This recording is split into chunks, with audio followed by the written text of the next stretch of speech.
Ma alustaksin sellest, et uuringud näitavad, et enamik lapsevanemaid ülehindab oma lapse kehalist aktiivsust.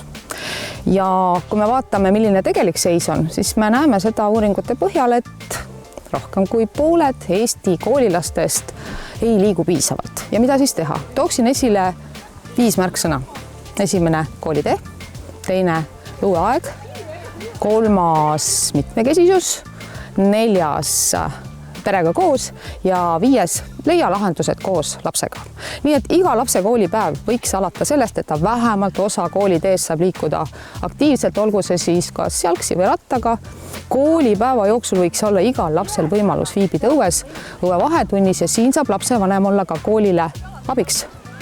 Vaba aega iseloomustab võib-olla kõige paremini selline mitmekesisus. Olgu see siis liikumisviiside või olgu see treeningute vahel, kõik toetavad väga olulisel viisil lapse liikumisoskusi ja arendavad kehalisi võimeid. Ja nädalavahetus, see on aeg lapsega koos looduses liikumiseks.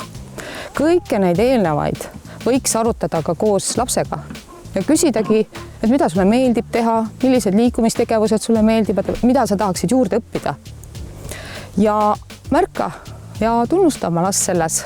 Olgu see kas või läbi vihma läbitud hommikune koolitee, olgu see õpitud uus liikumisoskus või ühiselt veedetud aeg looduses.